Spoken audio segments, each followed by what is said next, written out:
Chapter 8. Miles to Go, 29. At the last second, just before my body hit the black water, I gulped one great big breath of air. I filled my lungs, and then the freezing water grabbed my body and did its frigid best to stop my heart. The water was more than cold. It was ice that moved. It was strong and fast, and there was nothing I could do. I would have screamed, but the cold was squeezing my lungs like a black fist.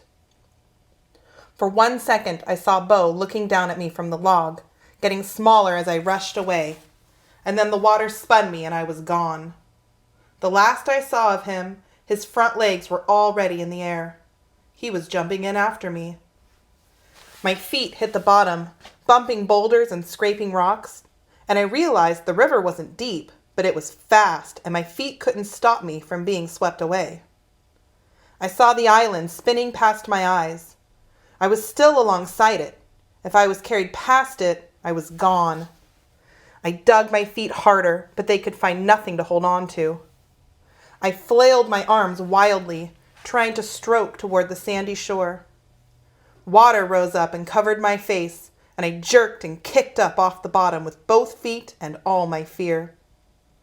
I popped back up into the thundering darkness and finally managed a heaving breath and one wild scream. In all that terrible madness, I heard a whining in my ear. I felt a tug on my collar. I saw out of the corner of my eye a brownish blur in the blackness. Bo had hold of me. He was trying to pull me to shore. He wasn't letting go. If I didn't get to the island, we both would die. I speared my legs down into the water. They found the bottom, and I pushed toward the island with all my legs had left. My arms swam and pulled, and my legs thrust back and down again, and again hit rock and pushed. Bo whined, and I kicked once more, and for the first time I got my shoulders clear of the water for a second, before my legs were washed out from beneath me. I saw in a flash of lightning the end of the island. It came to a point, and I was close to missing it. A fallen log jutted out into the water from its end, and with one more desperate kick, I surged closer and stretched out through the fear and choking cold and blackness. My hands hit the wet wood, and I grabbed. My body stopped in the water, but the water pushed and pulled and tried to drag me back down. My feet punched down, and the bottom was closer now, and I crawled and kicked toward the sand. I felt Bo paddling beside me, his teeth still holding on to my shirt. There was one last stumbling splash, and then we were tumbled together over the log and onto the soft sand. My lungs heaved and shuddered from the struggle and from the frigid water. Bo stood beside me, panting and shaking the river from his fur. I shivered like I never had before. Violent, giant shivers that shook me like a car wreck. I tried to think. My backpack was still on my back, pressed against the sand. My duffel was gone, yanked away by the hungry water. My teeth clattered against each other, letting my breaths out in a shaky hiss. I was out of the water, but I was wet and freezing. I could still die. Cold, hard rain pelted my face. I wiggled out of my backpack and fumbled with the zipper. My hands shook, and my fingers wouldn't listen to what my brain told them. Bo whined beside me. The cold closed in around us and dug in with its icy fingers. I felt it poke painfully at my bones. I got the backpack open and dug through it, looking for the other plastic Ziploc bag, the one I'd been saving for the mountain, but I needed it now. I found the bag and pulled it out with shaking hands. Sealed and dry inside was a box of matches, some folded up newspaper, and a couple of cotton balls. The cotton balls were coated with Vaseline. I'd read that they were the best fire starters that you could make.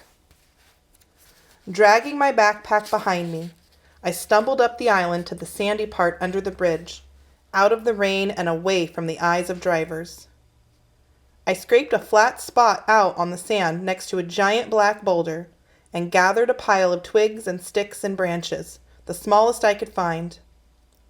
There were plenty of washed-up logs and sticks on the island, and under the bridge the wood was bone dry. It was almost totally dark, but the lightning flashes here and there gave me enough light to do what I needed. I leaned the littlest twigs together in a tiny teepee over some crumpled-up newspaper and shoved a couple of the cotton balls in. My fingers were barely working by then, but I got the matchbox open and dumped a few out and managed to pinch one between my thumb and a numb finger. I scraped it against the matchbox and it sputtered into flame. I concentrated on holding the match steady and firm. I lit the newspaper in several places, then touched the match to the cotton balls. They burned with a slow blue flame. The flames climbed up and around the newspaper, getting bigger and brighter. They curled around the twigs. "Come on," I begged through chattering teeth. "Come on, light." Bo stood pressed against me. He was shivering. We both needed the fire. I blew gently on the fragile flames and saw one skinny twig start to burn, then another. I quickly leaned slightly bigger sticks on top of them and blew some more. The bigger sticks caught fire, and I smiled. I'd done it.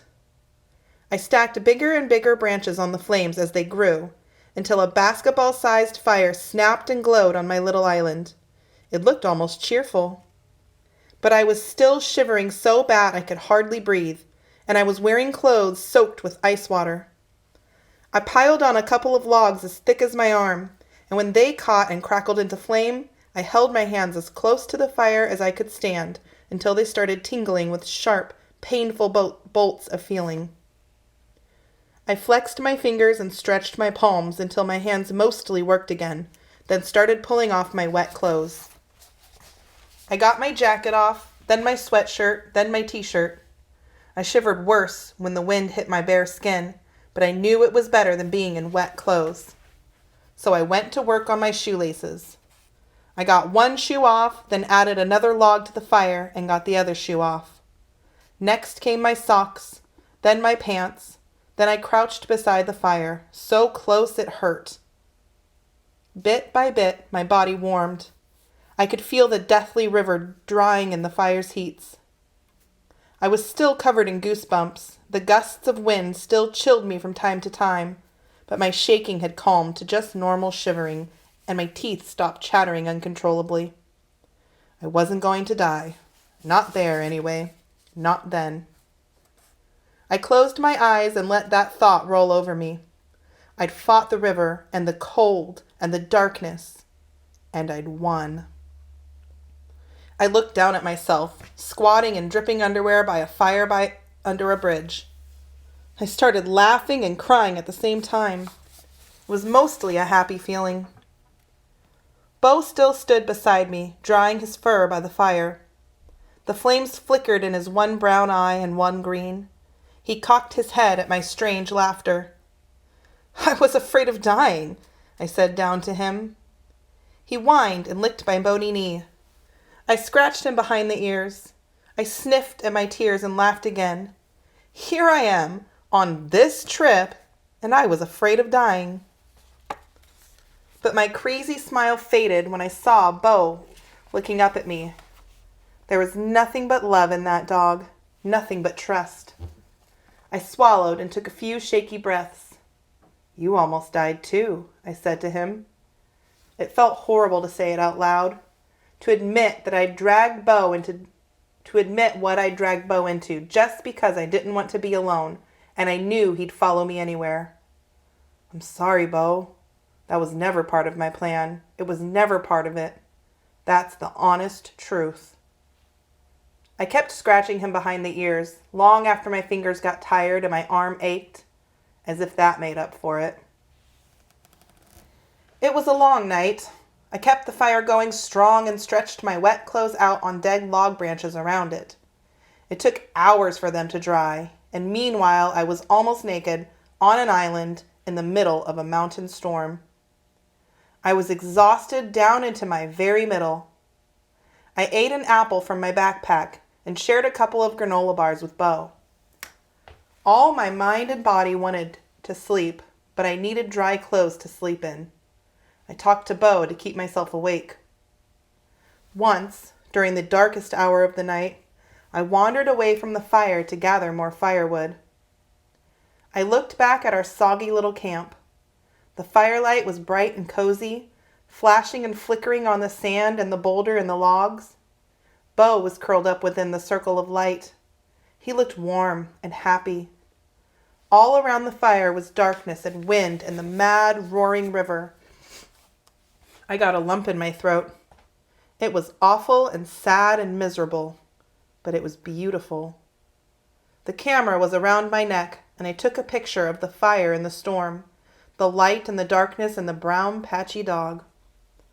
When my clothes were finally dry, I threw my last 3 logs on the fire, big, fat ones, and then laid down next to Bo.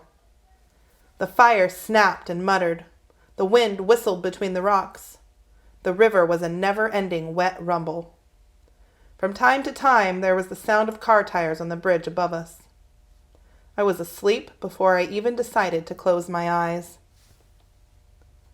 In the morning, I was stiff and sore and starving, but I was alive and more determined than ever to finish what I'd started. I'd come too far and survived too much to give up. That's the truth. I looked through my backpack to see what I had left. A couple more apples, some bananas, a few granola bars, and most of a pouch of beef jerky, a bottle of water, and a baggie of dog treats. Not much food, I said to Bo, who was scratching sleepily at his ear with a hind leg. But I don't have much time anyway. It'll be enough.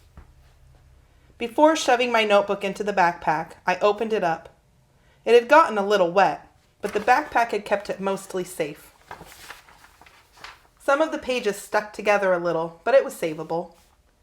I sat on a log and looked around at our little island camp.